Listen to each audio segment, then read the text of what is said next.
വണ്ടി നമ്പർ നമുക്ക് ആവശ്യമില്ല. 153, 157, 153, 154, 153, 168, 168 ഏതാണ് വണ്ടി? പാലക്കാട് റീച്ചിൽ മാത്രം ഈ സ്പീഡ് ക്യാമറ വെച്ചിരിക്കുന്നുണ്ട്. 2559 വണ്ടികളാണ്. ഒരു വണ്ടി 500 രൂപ വെച്ച് മാത്രം പിരിച്ചിരിക്കാന്നുണ്ടെങ്കിൽ ഏകദേശം എത്ര രൂപ കിട്ടുന്ന കണക്കൂട്ടിയത് കമന്റ് ബോക്സിൽ ഒന്ന് അറിയിക്കുക. 500 രൂപ വെച്ചാണ്, 1000 അല്ല, 500 രൂപ വെച്ച് 2500-ലധികം വാഹനങ്ങളാണ് 120 സ്പീഡിന് മുകളിൽ പോയിട്ടുള്ളത്. ഏകദേശം എത്ര മണിക്കൂറാണ്? 12 മണിക്കൂറിനുള്ളിൽ 12,648 വാഹനങ്ങളാണ് ഇതിൽ. സുഹൃത്തുക്കളെ നമസ്കാരം, ഞാനിപ്പോൾ ഉള്ളത് മഞ്ചേശ്വരത്താട്ടോ, കാസർഗോഡ് ജില്ലയിലെ 1ാമത്തെ റീച്ചിലെ കൺട്രോൾ റൂം, അതായത് ATMSന്റെ ഭാഗത്തുള്ള അല്ലെങ്കിൽ ATMSന്റെ ആ ഒരു കാഴ്ചകളൊക്കെയാണ് ഇന്ന് നമ്മൾ കാണാൻ പോകുന്നത്. മഞ്ചേശ്വരത്താണ്.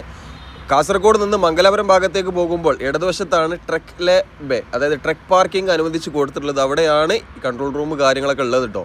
ഈ ഒരു റീച്ചിൽ ടോൾ പ്ലാസ ഇല്ല, താൽക്കാലിക ടോൾ പ്ലാസ മാത്രമാണ് കുമ്പളയിലുള്ളൂ. അപ്പോൾ അതുകൊണ്ട് തന്നെ ഈ ഒരു മഞ്ചേശ്വരം ട്രക്ക് പാർക്കിങ്ങിനോട് ചേർന്നിട്ടാണ് ഇവരെ ഈ ഒരു കൺട്രോൾ റൂമും പോലീസ് ഹെഡ് പോസ്റ്റും കാര്യങ്ങളൊക്കെ കൊടുത്തിട്ടുള്ളത്.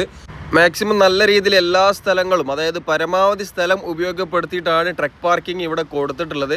അപ്പോൾ ഇന്ന് നമുക്ക് ക്യാമറയെ കുറിച്ചുള്ള കുറച്ച് വിശേഷങ്ങളൊക്കെ കാണാം. പോയേക്കാം നമുക്ക്. അപ്പോൾ ഇവിടെ പെട്രോളിയം വെഹിക്കിൾ കൊണ്ടുണ്ട് വണ്ടി പോയിക്കൊണ്ട് തോന്നുന്നത്. ഇതാണ് ambulance NHI KL 53.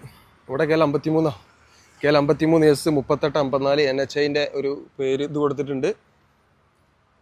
Advanced life support ambulance NHI 1033 toll free number 1033 വിളിച്ചിക്കാന്നുണ്ടെങ്കിൽ എന്തെങ്കിലും പറ്റിക്കാന്നുണ്ടെങ്കിൽ ഈ ആംബുലൻസ് നിങ്ങളുടെ അടുത്തേക്ക് ഓടിയെത്തും. പെട്രോളിയം വെഹിക്കിൾ ഉണ്ട്.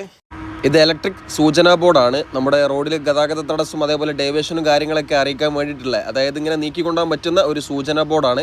അതിങ്ങനെ നീക്കിക്കൊണ്ടാൻ പറ്റുന്ന സാധനം കേട്ടോ. Traffic aid post, medical aid post, operation maintenance, ഇതിനുള്ള കയറി കൂടെ. ഇത് ഫസ്റ്റ് എയ്ഡ് ഇതിൻ്റെതല്ലേ?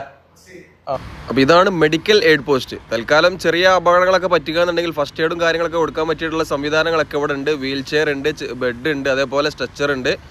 അത്യാവശ്യം വേണ്ട മരുന്നുകളും അതേപോലെ തുന്നിക്കെട്ടാനുള്ള സാമഗ്രികളൊക്കെ ഇവിടെ സജ്ജമാണ്. സ്ട്രെച്ചർ ഉണ്ട്, വീൽ ചെയർ ഉണ്ട്, കിടത്താനുള്ള സൗകര്യമുണ്ട്, വാഷ് ചെയ്യാനുള്ള സൗകര്യമുണ്ട്. പിന്നെ അത്യാവശ്യം വേണ്ട ആംബുലൻസിനെ കണ്ടു.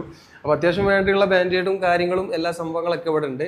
ഇവിടെ എങ്ങനെ സ്റ്റാഫ്, നഴ്സ് സ്റ്റാഫ് ഉണ്ടാവും അല്ലേ? അതോറിറ്റിൻ്റെ സ്റ്റാഫ് അല്ലേ? ഓക്കെ. അപ്പോൾ ഇവിടെ ഫസ്റ്റ് എയ്ഡും റൂമും കാര്യങ്ങളൊക്കെ സെറ്റാണ്. ഇനി ഇത് ഓപ്പറേഷൻ മെയിൻ്റനൻസ് സ്റ്റോർ, അതിൽ അവരെ സാധനങ്ങൾ എന്തൊക്കെയാണ്, മെയിൻ്റനൻസ്, പിന്നെ ടോയ്ലറ്റും കാര്യങ്ങളൊക്കെ ഇതിൽ കൊടുത്തിട്ടുണ്ട്. ഇവിടെ തുപ്പരുത് ജെൻസ് ടോയ്ലറ്റ്. ഇപ്പോൾ കാണാൻ നല്ല വൃത്തിയുണ്ട്, അടിപൊളിയായിട്ട്. ഇതിന് മെയിൻ്റനൻസ് ചെയ്യുന്നത് ഇവിടെ ഉപയോഗിക്കുന്ന ആൾക്കാരെ ആ ഒരു നിലവാരത്തിനനുസരിച്ചിട്ടുണ്ടാകും. ഇപ്പോൾ